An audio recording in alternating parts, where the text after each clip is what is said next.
Gold Squad TV. All right, so this game's not even worth a post game. I'm just gonna speak my mind, man. Some of you guys really need to understand and know basketball. I don't see offenses like the one we play. I just want to make this clear. You ever notice how we never prioritize in our stars and running plays specifically for our stars when other teams do? KD and Kyrie are getting plays ran for them, even off timeouts. I don't see that happening for JB and JT. I never see it happen for them. Our offense is atrocious. It's always been atrocious. It's probably been the only time it's ever really looked good is when we had IT. Our offense looks horrendous right now. It's a collegiate type of offense. Everybody just stands. It's basically 4 players on each end. 2 players on each end and 1 on the top of the key. All right, so you got a player on the top of the key. You got 2 players on the left, 2 players on the right, and then you got the center in the middle.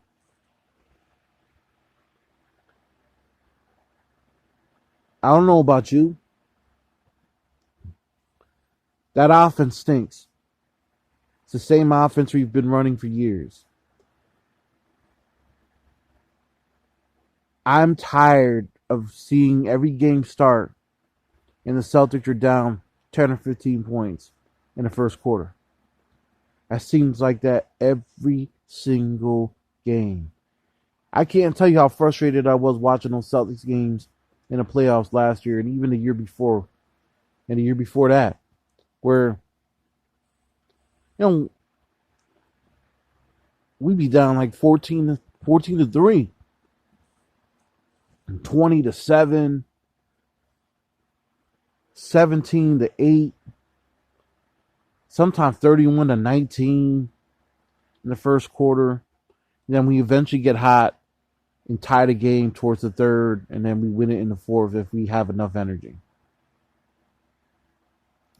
That's on coaching, y'all.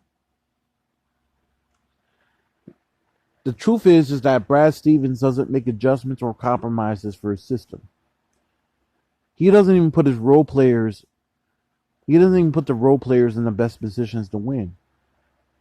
You understand, if you ran a play, you ran Tatum in the corner. If you ran Tatum to the post and Tatum would kept drawing fouls and getting to the line or hitting fadeaways, that makes him much more lethal. So now you're going to have to send double teams at him. Now, what's a more effective three-point shot? It's just passing the ball around the quarter line until somebody gets open and shoot the three with no offensive rebounding or defensive rebounding in sight in the middle. Or you get the best player in your team, get him in the post, either he kills you offensively or he's able to be a playmaker and get somebody open for the three. I don't know about you. I never see JB put in the post. I see JB on a corner all the time. He gets blamed for disappearing, quote unquote, when it's on Brad to kind of get him and get his offense going. Your 2 best players, or even 3 when Kemba's in there, your 3 best players need to have plays drawn specifically for them. Everybody else plays a role. This whole empower everybody on the offense stuff does not work in the NBA. You go ahead and tell that to LeBron James. As great as a passer LeBron is, the only reason why they win is because he draws attention. And he knows how to draw plays and he knows how to get schemes to where coaches can't double team him. It's just too much of a threat. It's the same thing Michael used to do. Same thing Kobe used to do. Same thing Bird used to do. We knew who the best players were on those teams. They were going to send double and quadruple teams at these guys. And the other guys are going to be able to put the work in because they're not going to get the attention, which makes for a better team dynamic. Just put it to you this way. Jason Tatum got 35 points and Jalen got 30 and Kemba got 25. You got to pick your poison in between the offense if you have those plays being ran for those guys. Now, we don't need Marcus Smart getting you 18. Just give us 10 and some timely threes. We need Peyton Pritchard to get us 5 or 10 timely threes or attacking the rim. Or Naismith with a timely three here and there. You don't need big numbers from bench players or role players. You just need numbers that are just balanced enough within the offense based on the 2 to 3 star players that you have in order to get enough balance. Then you need a center that's going to give you the rim rolling and be able to dive to the rim and be able to draw picks, be able to offensive rebound, defensive rebound, and defend the opposing center. You know, the way the center gets the points is really not through posting him up. It's by just throwing the ball up and seeing if he can catch alley-oops. Because otherwise, he's not going to get any. You know, he's not going to get points unless he's a stretch five, like a Daniel Tice. So I don't understand for the life of me how we have an offense and our offense never seems to be ever caught up. It seems like our offense seems to just pass the ball, unselfish. That does not work in the NBA. We're talking about a multi-billion-dollar business. Yes, he's gotten to 2 conference finals, but you can make the attribute to the fact that he got the 2 conference finals based on the talent that he has around him. The only other conference finals he went to when IT was there, and that was the best offense ever looked, but we didn't have the talent. So we got smoked. So he's been to 3 conference finals, 2 of them with the talent, and he doesn't even know how to coach the talent. Why do you think Kyrie left?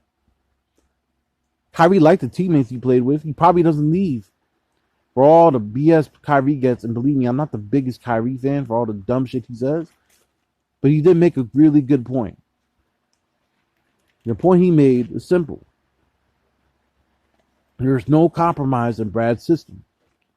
He said that going into the second year of him being a Celtic. Why do you think he's in Brooklyn right now? Stars need to be treated like stars. JB's a star. JT is a superstar. Kemba Walker is an all-star, borderline superstar. Those guys should be having plays ran for them in order to make the offense a lot simpler for everybody else. That's why they're superstars. They're able to carry teams. If Brad does not want to do that, he needs to see the door. But you won't. Like I said, you'll fall for the whole regular season records. You'll fall for the fact that he gets to the semifinals or the conference finals. It will be in the same cycle every year. When are you guys really going to realize that Brad Stevens is the problem? When would you guys realize that Brad Stevens is the problem? We'll see. We'll see. We're going to see this year. Because I think the Celtics don't really need any more pieces, since you guys always want to jump to try to trade everyone. We just need a new coach and a new philosophy. We just need somebody who's going to prioritize in getting the superstars their points. Because let me tell you something. Let's just say, for instance, they do trade for James Harden, right? How do you think he's going to work under Brad Stevens? It's going to be the same problem Kyrie Irving had. So since y'all want to be on that, I'm going to leave it at that. You leave your comments down on the comment section down below. But when would you guys understand Brad Stevens is the problem? Gold Squad TV, I'm out.